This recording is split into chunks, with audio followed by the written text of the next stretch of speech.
Okay, Kak Ina ada dapat satu email. Bila Kak Ina buka, cerita dia agak panjang gila.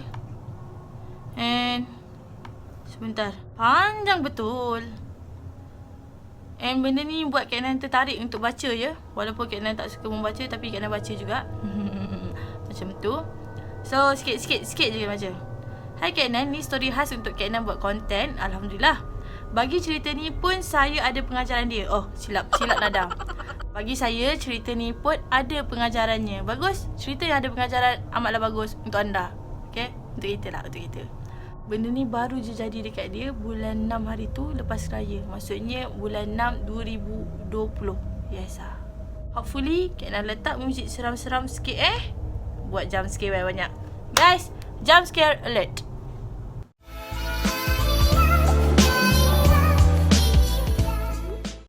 Hai, Assalamualaikum sawari. Malam ni korang bersama Kak Nan dalam segmen Tacut Tak. Biasanya dalam segmen Tacut Tak ni, Kak Nan akan ceritakan semula cerita yang telah diberi dekat Kak Nan. Dan biasanya cerita-cerita yang korang bagi, diorang bagi adalah cerita true story atau atas pengalaman sendiri macam tu. Jadi best juga kan kita dengar pengalaman orang. Jadi kali ni Kak Nan nak bacakan dekat korang cerita daripada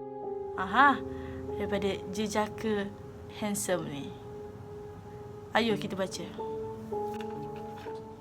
Baca, makan lagi.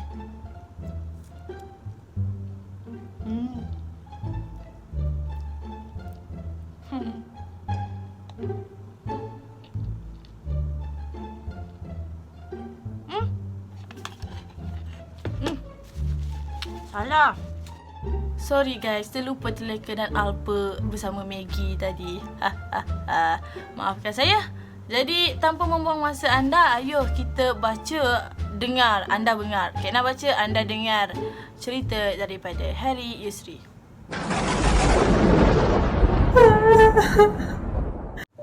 So, kejadian masa tu waktu I baru pindah dekat sebuah kondo lama. Kawasan situ memang sendu sikit. Depan kondo tu adalah kubur Islam. Berdepan dengan kubur pula guys. Sebab selama I duduk KL 10 tahun, tak pernah tahu pun ada kondo ni. Kondo ni terletak di area Gombak. Dia tak bagi tahu kita guys kondo apa. Kalau dia bagi tahu, kita dah boleh tunjuk gambar. So, bilik yang I nak duduk tu, I terjumpa dekat mudah.my. Time tu desperate kena keluar daripada rumah sendiri sebab ada isu family sikit. So, untuk riliskan minda, better duduk sendirilah kan. Itu pemikiran anak-anak muda zaman sekarang. Ada masalah, konflik sikit, dia akan keluar daripada rumah untuk riliskan tension macam tu. It's good lah, better lah daripada kau nak buat benda-benda bukan-bukan kan. Time tu, rumah yang I nak sewa belum ada orang yang masuk menyewa lagi. Cuma I seorang je. Dalam hati ni fikir, wow, aku seorang ke? Boleh lah dia tak ada kan? Bila lagi? So maksudnya dia sukalah bila dia tengok dia sewa bilik tapi dia duduk seorang dalam rumah tu. So dia boleh macam conquer kawasan rumah tu lah. So tanya, kemudian set date untuk tengok rumah. Sampai kat rumah tu tinggi bai, tingkat 19. Dan awal-awal jejak rumah tu, masa datang tengok bilik, masa masuk je bilik nak sewa tu, dia dah rasa lain. Sebab aura dia pelik semacam. Macam ada tenaga lain dekat rumah tu. Tapi waktu tu, I cuma husnuzon. Husnuzon adalah bersangka baik. Dalam hati fikir, oh mungkin perasaan je kot. Bla bla bla, bincang harga bilik. Dah bayar, ambil kunci apa semua. Kemudian balik rumah family, pack barang. And esoknya baru pindah. Hari pertama pindah rumah tu, macam biasa kemas-kemas rumah kan. tiba-tiba I terfikir pasal lelaki yang pernah duduk bilik tu sebelum ni. Sebab masa bincang pasal rumah owner tu, katanya ada lelaki yang keluar terburu-buru daripada rumah tu.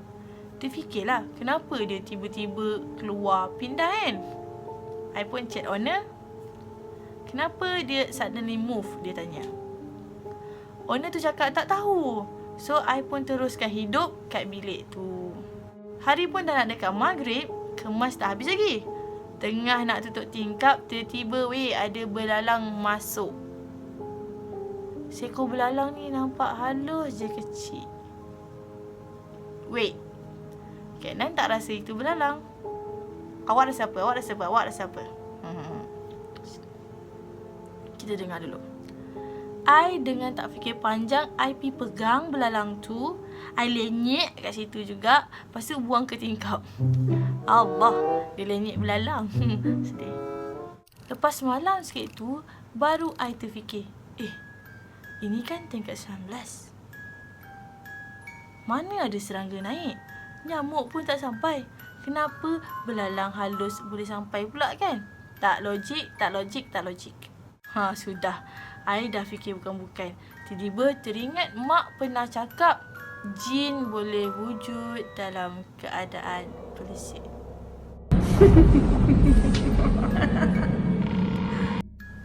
Itulah yang kena fikir. Kenan tak rasa tu belalang. Maybe itu pelisik. Boom, seriau. Malam tu serius penat sangat. Dan malam pertama tu jugalah dia datang. Tapi benda tu datang hanya dalam bentuk mimpi. Benda tu datang seolah-olah nak memberitahu bahawasanya dia memang ada di situ. Ya guys, sebab tadi dia ni pun dah cakap kan, dia rasa, dia dah feel lain macam. Tak semua orang tahu sebenarnya boleh feel. Jadi aku rasa maybe dia ni orang special juga. Dia boleh feel tempat tu. And malam tu didatangi mimpi di mana? Kita baca. Dalam mimpi tu, benda tu tunjukkan diri dia dekat pintu bilik. Dalam mimpi I nampak dia tinggi, badannya kurus, hitam legam. And benda tu tengah perhatikan I.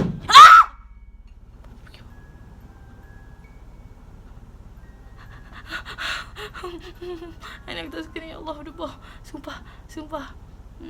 Jantungku berdetak saat kau menatapku. Jadi salah tingkah bicara sama kamu. Jangan ikut perangai aku guys. Patutnya kalau dah jadi macam tu kau kena berzikir. Tunggu sebentar.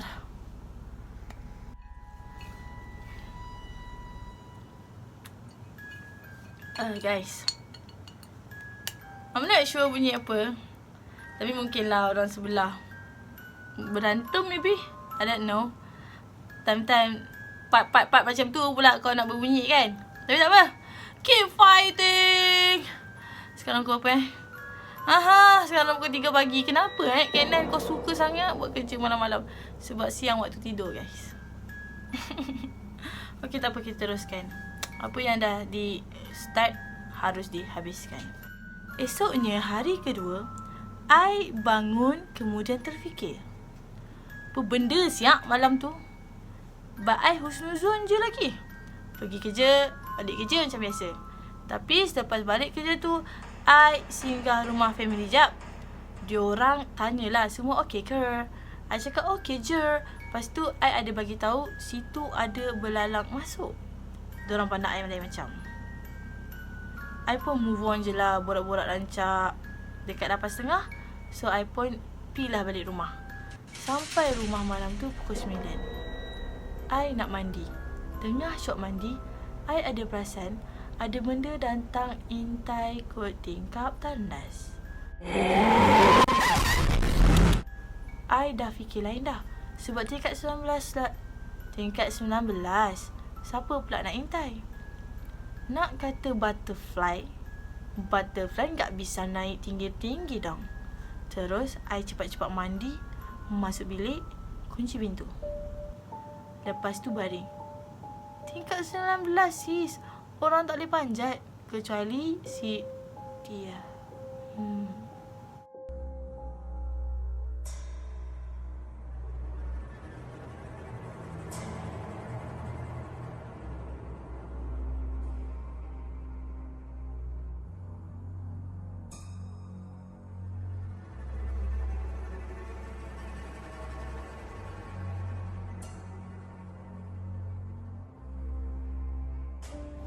Dah baring tu try untuk lelap tapi tak dapat.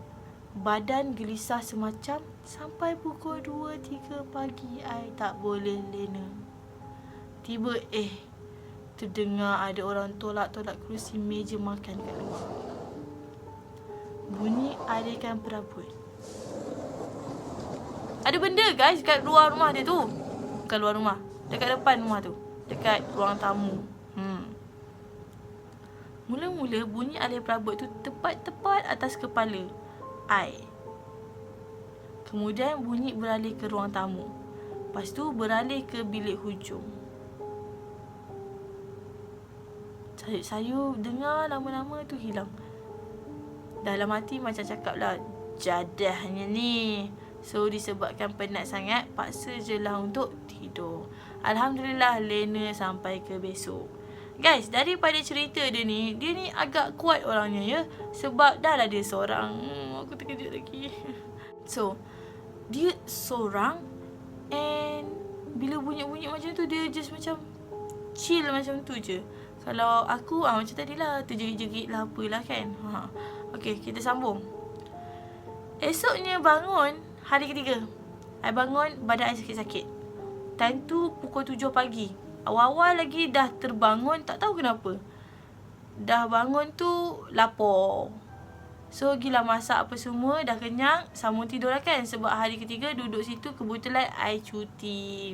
Bilik pula gelap gila sebab langsir tebal. So even matahari dah terpacak pun still nampak macam pukul 6 pagi dalam bilik tu. Makin lena lah tidur. Dah tidur tiba-tiba tersedar. Terkejut. Masa tersedar tu, I nampak apa yang dalam mimpi tu betul. Means dia bangun daripada tidur tu and dia nampak ada benda dekat pintu bilik dia tu.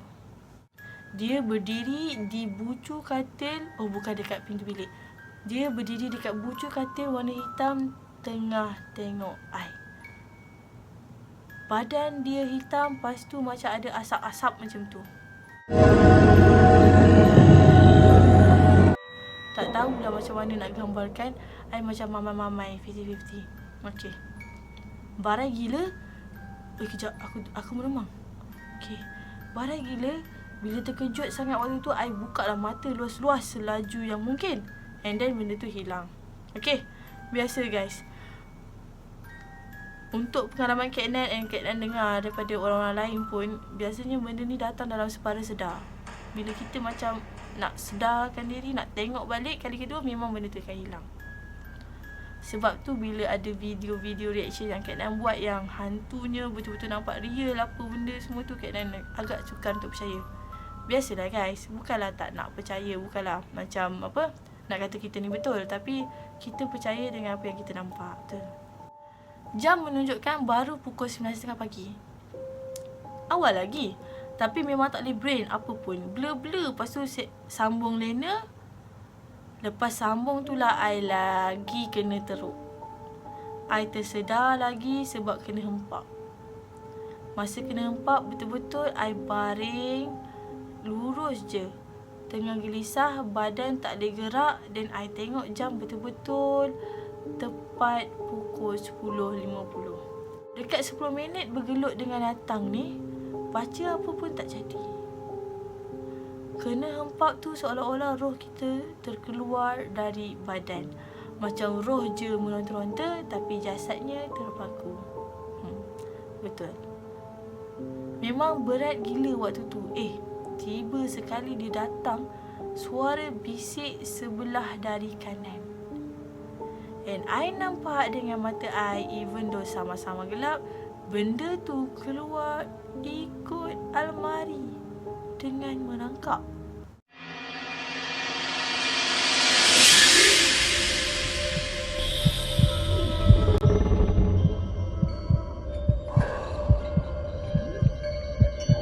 Weh, seram weh, merangkak pula. Dan dia bisik. Dia kata, kau pergi. Guys, dekat sini Yusri ni cakap, Yusri lah, I tak tahu nak panggil dia apa, tapi nama dia Harry Yusri macam tu. Yus kita panggil Yus. Dekat sini Yus cakap, bahasa yang digunakan oleh hantu tu adalah bahasa lama. dia bercakap macam kau pergi. Instead of dia guna kau pergi, kau belah, kau caw, kan. So dia expect benda tu adalah jenis-jenis orang macam apa, orang lama lah, orang lama, okay. So bila dia dah dengar macam tu, dia cuak gila, memang rasa nak menangis. Tapi tak ada siapa pun dapat tolong. Last sekali, I pejam mata, baca ayat kursi, kemudian lawan gerakan tu. Last Alhamdulillah terlepas. Dah terlepas tu memang I tak lena dah. Terus balik rumah family. Waktu sampai rumah family tu, I tak mengadu dekat siapa-siapa pun lagi. Cuma senyap je dari pagi sampai dah lepak lama sangat rumah family. Jam pun dah pukul 9 malam. Esoknya kerja. Tak cakap banyak lah, I balik je bilik sewa tu lagi. Dalam hati mampu berdoa je, minta-minta lah tak ada lagi malam tu. Kau memang kental, Roy. Kau memang kental. Kau dah kena macam tu, kau balik lagi ke rumah tu. Okay, tak apa. Bagus. Masa sampai kawasan parking dekat kondo tu, kawasan tu sunyi. Gelap je, banyak lampu tak buka. Masa nak park motor, dari kiri mata ni nampak ada sesuatu bayangan hitam tengah datang. I tengok tak ada siapa-siapa pun. Means dia macam nampak macam nak datang, tapi bila dia tengok, enggak ada siapa-siapa gitu. So, dia pun cepat-cepat lari ke lift. Tekan-tekan lama tu baru boleh naik ke level 19. And then, terbuka pintu lift. Rumah dekat hujung dan jauh di sana. Kebetulan time tu lampu level 19 tu terpadam. So, gelap gila. Buka lampu handphone. Masa jalan tu, I jenguk kod koridor tapi tengok level lain okey je. Asal level ni problem. Nonsense. Masuk rumah macam biasa. So, pengalaman malam ketiga ni, I balik rumah tu, kemudian sediakan garam sambil baca-baca sikit. And then, tiup dekat garam pula. Tiup dekat garam tu, then I tabur sekeliling bilik. Mampu pagar bilik je. Malam tu bilik I yang sejuk-sejuk berangin, tiba-tiba dah start berhang. Aircon tak ada.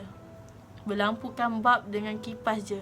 Takkanlah bulb yang punya bahang panas bahang. Sebab bahang dia rasa seakan-akan macam bila balik jogging and then masuk bilik tutup kipas. Panas tau, panas. 5 kali ganda panas dari suhu bilik yang biasa. Memang kena panggang lah malam tu. Tidur tak lena, nak keluar sediakan makanan pun takut. Dia sebut takut. Okay, takut. Nak cuci muka pun takut. Duduk je dalam bilik, kunci pintu diam-diam. Last, terbelik YouTube jumpa Kak Nan cerita-cerita tu. Tak. Last, terbelik YouTube, jumpalah Rukiah. So, pasanglah macam biasa Rukiah tu. Yang peliknya, semakin lama buka Rukiah tu, semakin panas suhu bilik. I punya kelakuan time tu pun tak tahu kenapa, sebab pelik sangat, macam ada yang kontrol. Padahal kita sedar je diri kita. Bayangkan, elok-elok baring syok-syok, tiba-tiba kau pergi usap rambut kau sendiri seolah-olah rambut tu panjang. Guys, maksudnya kan, dia kan lelaki rambut pendek, yang dia usap-usap seolah-olah rambut dia panjang macam ni. Di Tanjung Katong, airnya biru. Kenapa aku nyanyi lagu tu? Okay. Lepas tu, tangan ketar-ketar, main-main usap, kira-kira rambut. Like how? Like this? 1, 2, 3, 4, 5. Once I got your vision life. 6, 7, 8, 9, 10. Then I let him go again. So, pergerakan yang dia buat malam tu guys, dia tidak sedar. Dia sedar, tapi dia pun tak tahu kenapa dia buat. So, bila dia dah rasa macam dia buat benda tu, time tu juga dia cuba pejam mata. Tiba-tiba dia seakan-akan nak tunjukkan diri dalam mata I. You bayangkan bila kita tutup mata, of course lah gelap. Dan dalam gelap tu lah I nampak dia. Cantik orangnya, berdiri naik kereta kuda sambil pegang tali kontrol kuda tu. Mata dia, celingan dia tajam menenung I. And dia tenung macam marah gila. Dan I nampak dia berpakaian tradisional Thailand. Amdese caca si sawari kakak. Okay. Dalam hati ni, sudah. I tak boleh buat apa sampai tertidur dengan surah Ruqyah tu. Sampailah tersedar balik pukul 4 pagi. Sebab tengah syok tidur, tangan I seakan-akan ditarik supaya I jatuh katil. I tersedar like macam bingung je. Apa benda kan? Dengan berpeluhnya lagi, tak cakap apa, sambung tidur balik. Lepas tu tersedar lagi. Kali ni Kak Nan, ya Allah, I berani sumpah demi Allah, dia datang hempap sambil duduk atas dada, siap tunjuk muka. Muka dia kali ni bulat, hitam, mata dia terbeliak keluar warna putih. Ya Allah, tajuk aku baca. Mulut dia sengit ke kanan. Waktu ni I terkejut sangat-sangat. I jerit sekuat hati, meronta-ronta, dan tiba-tiba I tertanya dia sambil menjerit, "Kau siapa? Asal kau ganggu aku?" Keadaan waktu ni 50 sedar, 50 mimpi. Faham? Tapi benda tu senyap sambil hempap. Maksudnya benda tu tak menjawab soalan dia. Memang cuak gila sebab dah lama sangat tak kena macam tu. Dulu-dulu pernah lah, sejak dah besar ni cuma nampak-nampak je. Ni dah masuk hari keempat stay situ. So dah nampak langit dah cerah sikit. Barulah I balik rumah family sebab tak berani nak keluar bilik redah parking gelap-gelap. Dah sampai rumah family barulah nak mengadu. Sebab dah teruk sangat sampai nak sentuh-sentuh kan. I cakap dekat mak, cakap kat abang, cakap kat semua. Stres baru pindah kena ganggu macam ni. Faham? Nak kerja pun tak senang. Minta tolong abang I scan rumah tu. Sumpah penat tu Allah je tahu. So sebelum scan tu abang suruh lakar bentuk rumah. Rumah segi 4 ke, segi bujur ke, tiba. Dia buat lawak. Okay. Memang ambil masa sikit lah nak lakar bentuk rumah. Sebab ingat-ingat lupa time tu. I pun buat lakaran rumah macam biasa. Bentuk macam mana apa semua. Lepas tu dia pun scan melalui kertas tu. Ada je guys, ada orang memang ada ilmu tu. Okay. I tengok lama gak lah dia scan. Dah siap scan tu, abang I pesan suruh sembahyang. Ingat Allah, taubat sekali. Okay. Abang pesan macam tu. Lepas tu dia suruh I duduk depan dia untuk scan lagi. Tiba-tiba dia letak jari dia kat mata I. Dia kata ada benda ganas kat rumah tu. Dia marah ni aku scan rumah tu.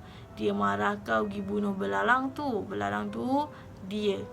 Dia hinggap situ sebab tu kawasan dia. Guys, kan betul? Belalang tu bukan belalang biasa-biasa. Belalang tu belalang something. I was like, sudah. Punca dari belalang tu ke? Yang masa mula-mula dia pindah tu. So, abang sambung lagi. Dia cakap rumah kau berapi. Dia tak nak kau duduk situ sebab kau bawa Al-Quran masa mula-mula pindah. So, kena hati-hati, abang pesan.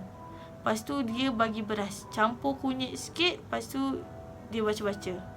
Malam tu kiranya I tidur rumah family sebab takut-takut kalau I balik kena terkam. Bahaya.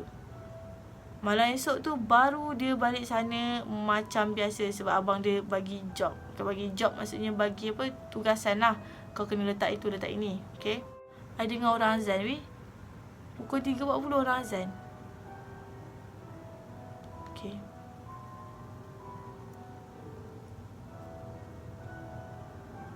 I dengar orang azan. Cepatlah habiskan cerita ni. Okay kan dia kata abang dia ada bagi job dekat dia kan. Ada bagi tugasan lah apa yang dia kena buat kat rumah tu. Kak Nan rasa untuk secure Kak Nan tak cerita sedetail mungkin. Tapi dekat sini bagusnya dia cerita detail dekat Kak Nan.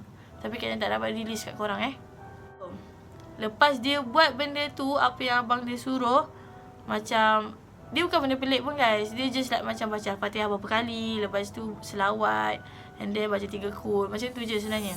Tidur pun lepas buat je tu 7 malam berturut-turut tak ada gangguan. Tidur pun lena. Makan pun kenyang. Cuma masuk malam ke berapa tak dia tak ingat. Dia ada nampak benda tu intai-intai dari luar tingkap. Dia tengok tapi tak dapat masuk. Benda tu tengok dia tapi benda tu tak dapat masuk. I gelak seseorang sebab happy lah, tak ada gangguan. Solat dia macam biasa. Dia nampak dia boleh gelak, alahai. Kemudian hari seterusnya muncullah orang baru. Orang baru sewa bilik sebelah tu. So I happy gila lah sebab ada kawan borak. Rumah tak adalah sunyi. Hari ni housemate dia tu masuk. Malah esoknya I start kena dah. Waktu tu I nak solat macam biasa. Tengah khusyuk solat, dah tahiyat akhir. Dah pun tiba-tiba berdiri bulu roma belakang. Bulu roma kepala pun berdiri juga.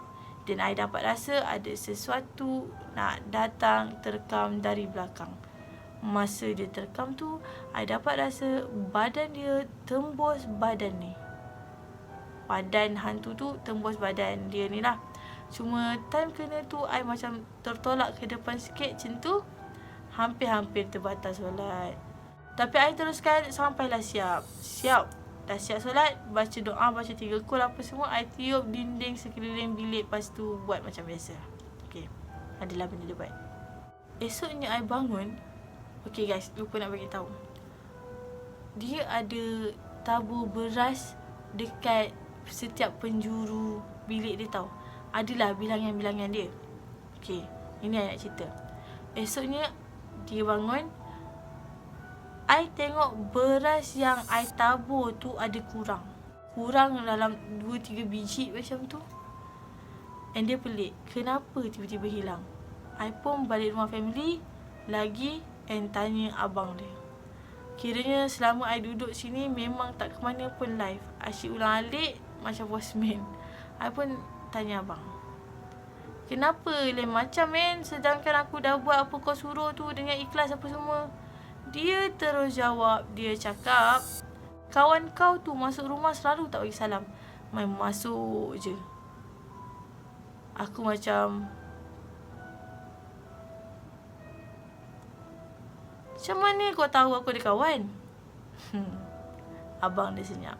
Maksudnya kat sini guys, dia tak beritahu abang dia pun yang dia ada housemate kan. Baru ada housemate. Tapi abang dia tahu. Dia cuma pesan nanti balik pesan dekat kawan kau tu, kalau nak keluar baca bismillah, nak masuk pun baca bismillah. Tapi dah terlambat sebab benda tu dah gunakan si kawan tu untuk masuk ke dalam rumah.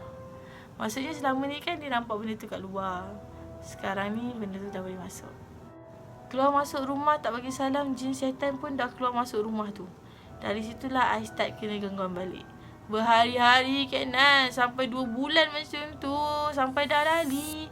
Sampai satu tahap fikir, lantak kau lah. Yang penting aku tak minta nasi kau. Sumpah Kak, penat sangat nak hadap benda macam tu. Last kali I decide untuk keluar dari bilik sewa tu. Balik semula stay dengan family. Masa nak keluar tu, I bagi tahu Ana. Dia kata, why you suddenly leave? I blue tick check dia. Duit deposit rumah tu pun I tak ambil sebab tak fikir langsung pasal tu. Maksudnya dia memang dah kena kacau teruk. So dia malas fikir pasal dia sendiri je. Sejak keluar tu memang I tak tanya khabar berita langsung pun pasal si housemate tu. Tapi I ada save nombor dia. Ada satu hari tu terdetik nak chat tanya khabar. Entah apa jadi kat dia sejak I keluar kan. Chat pun chat. Budak tu kata ada satu hari tu masa dia nak tidur, dia bangun esok pagi badan dia merah-merah, lebam-lebam, bengkak-bengkak macam kena gigit. Persoalannya, siapa yang gigit? I cuma mampu pesan je lah kat budak tu. Time tu suruh dia hati-hati sebab rumah yang kau sewa sekarang tu keras. So sebab tu jugalah aku lari keluar rumah tu. Dia pun terkejut gila lah. Even sekarang ni pun I selalu tengok status dia asyik post pasal tidur rumah orang. Aisyah satu je. Maybe dia punya life sekarang macam aku dulu kot. Sebab tu asyik keluar tidur sana sini. Okay guys, dekat sini dia ada pesanan lah untuk kita. Ada beberapa pesan lah untuk orang-orang semuslim dekat luar sana. Kalau nak masuk atau keluar rumah tu, bacalah bismillah dan bagi salam. Sebab kadang-kadang kita tak tahu dan tak nampak kedatangan yang tak diundang tu. So kesimpulannya dekat sini, 1. Jin tu tak suka I masuk rumah tu bawa Quran and buat ibadah. Yang kedua, abang I pun ada cakap yang jin tu memang penunggu situ. Sebab tu rumah bangsa lain. Rumah bangsa lain ni memang susah sikit nak handle. Maybe owner rumah letak benda tu khas dekat situ untuk jaga rumah dia. Yang ketiga, peleset yang I bunuh tu adalah kawan benda tu. Sebab tu lah dia marah I duduk situ. Alah, dia ni pun cari pasal pergi bunuh member orang buat apa? Okay, so even selepas I keluar ni, sampailah sekarang masih lagi terkesan dengan apa yang dah jadi semua tu. Even duduk dengan family pun, I memang happy, memang tak ada gangguan. Cuma time nak tidur malam je, terasa ada orang perhati. Tak tahulah kenapa masih lagi mencari jawapan sehingga ke hari ini. Tamat dah Kak Nan. Nanti kalau ada part 2 dia bagi tahu lagi Kak Nan, sebab sekarang ni macam tak tenang sangat. Tengah tunggu nak pergi berubat dengan ustaz je. Sebab dah lama sangat tak ada nak tidur malam. Weh, kesian dia doh. Doakan saya tau. Harap Kak Nan sukalah cerita ni untuk buat konten. Kak Nan suka awak sebab tu dia keluar ni. Sebab tu keluar. I rasa diorang pun minat dengan cerita ni. Sebab apa? Sebab yelah memang pengalaman true story kan. Tak semua orang rasa ni. So, tahniah. Tahniah sebab anda merasa. Sorry sangat sebab memang panjang lebar. Aku pun cakap panjang ni. Khas untuk Kak Nan. Niat I nak tolong Kak Nan buat konten-konten yang best. Wow! Baguslah awak ni, nice. Okay korang, kalau korang nak part 2, korang nak cerita lagi, korang nak tahu cerita ni lebih lanjut, boleh komen bagi tahu. And ya, Kak Nan nak tunjuk sikit. Ni Instagram ownernya. Gitu.